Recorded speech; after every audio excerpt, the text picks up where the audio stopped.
Pour ce look, attachez vos cheveux. J'ai déjà un bleu sur l'épaule et des égratignures aux jointures. J'ai déjà un tutoriel pour ceci. Je vais maintenant commencer par appliquer un peu de rougeur sur mes joues. Quand je suis un peu échauffée ou dérangée, surtout en faisant du judo, mes joues deviennent très rouges. C'est ce que je vais accentuer aujourd'hui. Ensuite, j'applique un baume à lèvres. Nous revenons avec cette couleur rouge pour ajouter une légère touche à vos lèvres. Juste assez pour avoir l'air d'avoir le cœur qui palpite. Ensuite, j'ajouterai de la rougeur autour de l'œil, car nous le peindrons plus tard pour lui donner l'apparence d'avoir été frappé. Nous devons donc commencer par cette rougeur, surtout sur le coin externe de l'œil le plus proche de l'impact. Donc cela va devenir un peu irrité. Mais ensuite, nous allons passer au nez cassé. Je vais utiliser de la cire à cicatrice, même si je n'aime pas trop ça car c'est difficile à estomper. Mais quelque chose que j'ai récemment eu entre les mains et qui est incroyable est ce petit tampon en silicone qui a une texture très similaire à celle de la peau moulée sur la surface, de sorte que je peux appuyer cela sur la cire à cicatrice et ensuite la cire à cicatrice ne va pas paraître artificiellement lisse. Ensuite, je vais créer une coupure sur le nez, soulever la peau pour qu'elle semble avoir été cassée, puis ce que nous allons faire en revenant à cette couleur très légèrement rosée, c'est que je vais ajouter un peu de cette rougeur autour du bord, utiliser le rouge plus vif à travers cette cassure que j'ai faite sur le pont du nez, l'estomper à nouveau. Je vais pousser ce pont sur le côté pour faire semblant que l'os a réellement été cassé et poussé sur le côté, ajouter une petite égratignure en dessous de cette partie. Nous allons peindre en rouge vif, puis nous allons passer à la coupure sur le front. Je vais utiliser un silicone pré-mélangé, estomper les bords et avant qu'il ne sèche, vous voulez passer n'importe quel outil de sculpture à travers pour créer cette coupure. Puis c'est à peu près la même technique sur les lèvres. Vous voulez mettre un peu de silicone, le mélanger rapidement, ce truc sèche très vite et avant qu'il ne sèche complètement, prenez le couteau à palette et passez-le à travers pour créer une coupure, puis nous allons ajouter le détail aux coupures.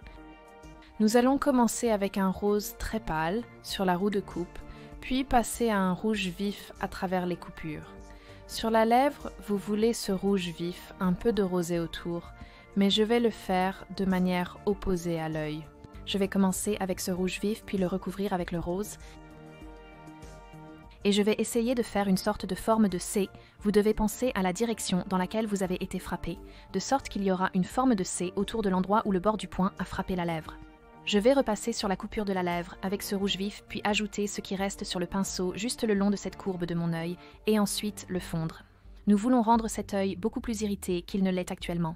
Je vais continuer à accumuler ce saumon et ce rouge, et la principale chose sur laquelle je veux me concentrer est toute zone de ma structure osseuse qui ressort un peu plus. Ce sont les zones les plus susceptibles d'être touchées, donc je vais les rendre plus rouges et irritées. J'appliquerai plus de ces couleurs sur le coin externe de l'œil, au plus près des cils. Davantage de saumon et de rougeur, irritation accrue. Maintenant, passons au faux sang. J'utiliserai du colorant alimentaire comme d'habitude et en ajouterai un peu directement sur les coupures. Il n'y en aura pas beaucoup sur l'os du sourcil, mais je vais en mettre pas mal sur les lèvres et sur le nez. Pour la lèvre, je veux un peu de sang en haut de la coupure, mais la majeure partie sera en bas et devra couler sur mes dents.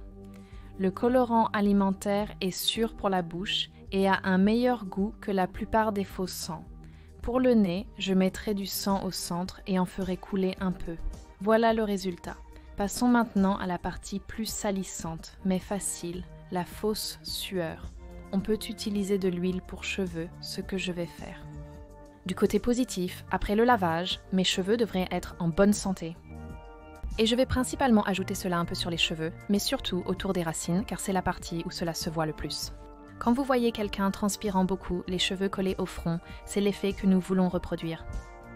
Pour le visage, j'utiliserai de la fausse sueur, mais vous pouvez utiliser de la glycérine, c'est essentiellement la même chose.